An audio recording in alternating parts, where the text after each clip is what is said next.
तुम्हारी सबसे बड़ी मांग स्वीकार हो गई है और समय निकट है जब तुम्हें अपनी सभी प्रार्थना का फल मिलेगा। परमात्मा कहते हैं, मैं जानता हूँ कठिन समय में तुम्हारा धैर्य बनाए रखना एक कठिन कार्य है, किंतु तुमने यह कर दिखाया। आज का यह संदेश तुम्हारे लिए है, क्योंकि यह तुम्हारे जीवन को बदल सकता है।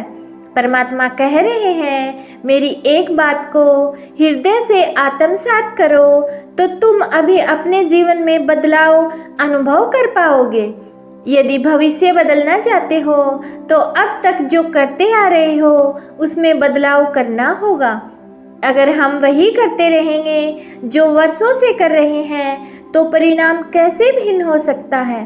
प्रतिदिन किया गया एक छोटा सा प्रयास एक माह में 30 बड़े प्रयास बन जाएंगे और अपने लक्ष्य की ओर रखा गया हर दिन एक छोटा सा कदम वर्ष में 365 कदम बन जाएंगे। तो तुम्हें कहां से कहां पहुंचा सकते हैं, यह तुम्हारी कल्पना से परे है। परमपिता परमेश्वर कह रहे हैं, अपने भय मुझे समर्पित कर दो और साहस स्वीकार करो।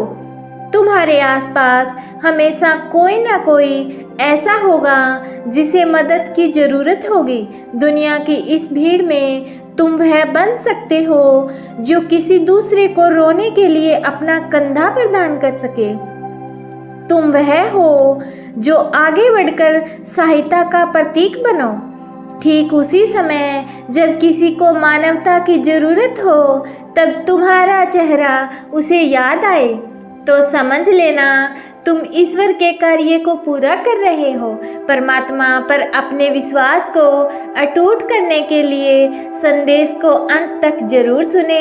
परमात्मा कहते हैं, सभी प्रतिदिन अपना सर्वश्रेष्ठ प्रयास करते हैं, फिर भी जीवन में कई बार ऐसे मोड़ खड़े हो जाते हैं कि एक साहसी व्यक्ति भी अपने जीवन को अस्त होता समझ लेता है। जीवन युद्ध का बड़ा योद्धा स्वयं को एक हारा हुआ समझकर इतना व्यथित हो जाता है कि उसे अपना जीवन बोझ लगने लगता है। उसे ऐसा लगता है जैसे सभी उसके विरोधी हैं। वास्तव में वह स्वयं को दूसरों के चश्मे से देखने का प्रयास कर रहा होता है और यह भूल जाता है कि वह स्वयं क्या है, उसकी शक्तियाँ क्या है। तुमने कई बार अपने जीवन में इस घटना को महसूस किया होगा, जब एक ही पल में सभी तुम्हारे विरोधी बन गए हों और तुम स्वयं को दूसरों के मूल्यांकन का सार समझने लगे हो। जब ऐसा होता है तो व्यक्ति थोड़ी देर के लिए अपने व्यक्तित्व को भूल जाता है और वह उन शब्दों को देखता है जो उसके विरोध में खड़े होते हैं। उसे ऐसा लगता है जो सभी कह रहे हैं वह सत्य है।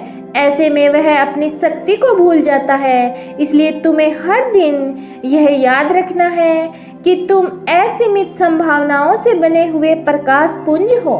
तुम्हें कोई बांध नहीं सकता। इसलिए हर दिन यह कहना होगा, मैं स्वतंत्र हूँ, प्रसन्नता मेरा मूल स्वभाव है, मैं अनंत संभावनाओं से घिरा हुआ हूँ। परमात्मा कह रहे हैं, तुम मेरी संतान हो और तुम्हें वह बनते हुए देखना चाहता हूँ जो मैंने सोचा है, जो तुम्हारी सोच से बहुत बड़ा है। इसलिए तुम जीवन में मिलने वाली छोटी हार या दुख से भयभीत मत होना। यह तुम्हारी तैयारी है जीवन में बड़े लक्ष्य को हासिल करने की। जैसे युद्ध में उतरने से पहले एक योद्धा जितनी बार घायल होता है, वह उतना ही मजबूत और परिपक्व होता है, ताकि युद्ध के दौरान उसे एक भी घाव स्पर्श ना कर सके। इसी प्रकार जीवन युद्ध में मिलने वाली छोटी हार, उपहास, आलोचना, तिरस्कार और यहाँ तक शारीरिक और मानसिक कष्ट तुम्हें जीवन में उस महायुद्ध में लड़ने की शक्ति प्रदान करेंगे जिसमें केवल चुने हुए वीर योद्धा उतरते हैं। क्या तुम्हें परमात्मा के चुनाव पर संदेह है? क्या तुम्हें चुनकर उन्होंने भूल की है? यदि नहीं तो परमात्मा तुम्हारी क्षमता और वीरता दोनों से परिचित है, जिससे तुम परिचित नहीं हो। पिता परिवार में जिम्मेदारी और बड़े कार्य उसी पुत्र को देते हैं जो उन्हें उठाने के योग्य होते हैं। तुम ईश्वर की वही संतान हो जो बड़े कार्य कर सकते हो। यदि तुम प्रारंभिक मार्ग में आलोचना से भयभीत हो गए तो उस मुकाम पर कैसे पहुंचोगे जहां देखने के लिए सबको सर ऊंचा करना पड़ता है।